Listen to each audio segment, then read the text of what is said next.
kan komo ki kan tang ruali tha zang kan swa chu pathian ni thlaswa in pe ki Suddhizimba laksong pathian ni in pe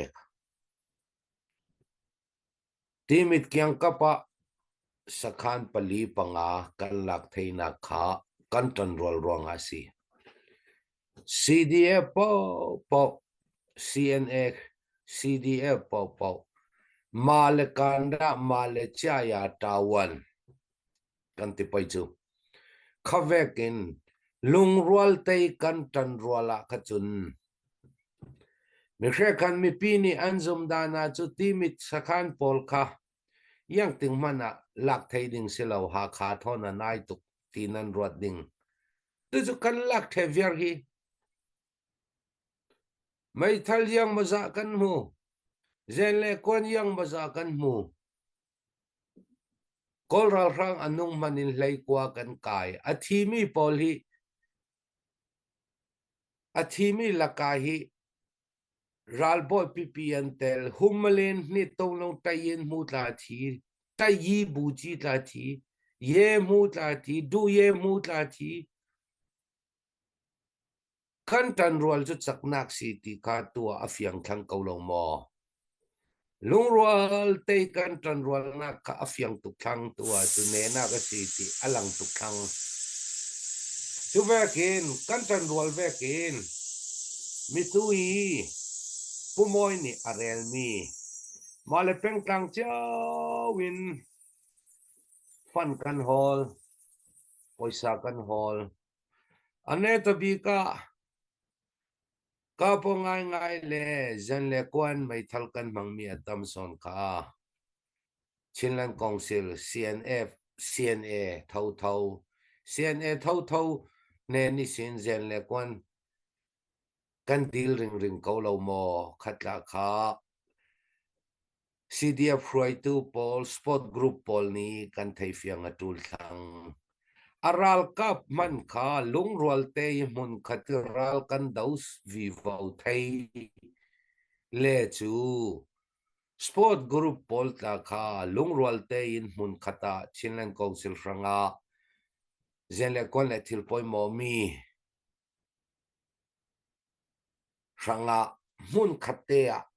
kan komo thei velo mo ti kha tu zana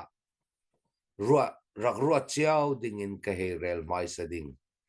zele kwan kan poimo dan karel lana ral kap a thong thong e ummi ral kam ni zenle kwan long asilo mai thal le zenle kwan long in angalo ral kam ni atul mi a siwa sisa in kunmen chika bulletproof helmet uniform zenle kwan mai thal kan tul khamia karel du mi chu Suddhizimba le song vek and Christmas le song kumthar le song mi pi ranga pek thainak deng kan zuam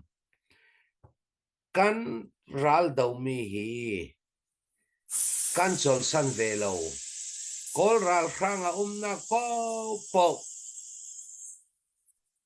dauding in Chinland Army Chinland Tamaroni kan zuam kan dau ring ring tu mizan tu ni kapana ka ring ring kau kapolo na mun khan man kan nei lo kan kap ring ring Christmas le song kumthar le song franga chol loi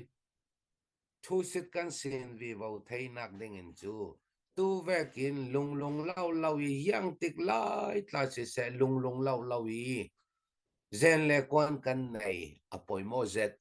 mi tu au puthong ni rel kon pakhata dola in chu fang thum frong long si zau pau ni fang ra tal chu nan tho thei ding khat kali kayay lam PDM ni chu mi pakhat ni kumhlai nga tlun lam pakhat ni mi pakhat ni zendong pakhat kon pakhat thranga camping tivek an tua khati zongi ti le chu railo te a ting in zen le kon hi anei nei a olzet khavek thin lungin kan to payu tu ni atla chat lo te in thu sit kan sin ni lung rol te in ne nak na kan lung oizen mi kan ne na khi zen le kwan du to ke man thei ding kan nei ruanga si khavi kha kan lung oi ding si lo do ro re ro mi kan sitka a chem ve vi vo ni khata a ting in a chem ve thei khami khat chol re lowi nena kan lak thai nak dinga mi pi ni in tan piu kolram poisa in ka hei simding kan van tha chan le G3 mu hi kolram thong li rong in kan nga thei chuti lawa chu thong riat in thong ra si G3 mu hi ma mu hi thong riat in thong lai ni karlak si eke mu hi thong lai ni in thong lai nga mukhat te mukhat man si kaka chule M4 na tu mu hi thong lai riat na kin a tum lo thong lai riat tun la ma si M4 mu hi RPG mukhata ting kul man riat ting som thum paru 40 mu hi 40 mu hi ting liin ting rukar laksi khap mi kan ni fatin te kan mang ring mi si kan kap suak ring mi si chau ma se mama sing pyong mukhata ting som thum si chol re lawi kan norvi vo thei nak ding le kol ral rang a nak pau sakhan kan norvi vo thei nak ding a kan zen le kwan bel sungi tidai kan suaki achem lana mi pi ni in phi sak vi vo thai to kan so payu Christmas let song kan du ding kum thar let song kan du ding kan mi pi ni tu atla sut December let song thatu pathian zang fana kin mi pi ranga kan pek thei la la ha kha peng than tang peng tlong silawin peng kip adawmi ral kap lung rol ten kan dau thei vekin zele kwan ranga chu yang asile ta mun khata kan sumpait kan tho khom payu chol lo chat lowi ral kan dau thei na dinga mi pi kan lo som kalungoi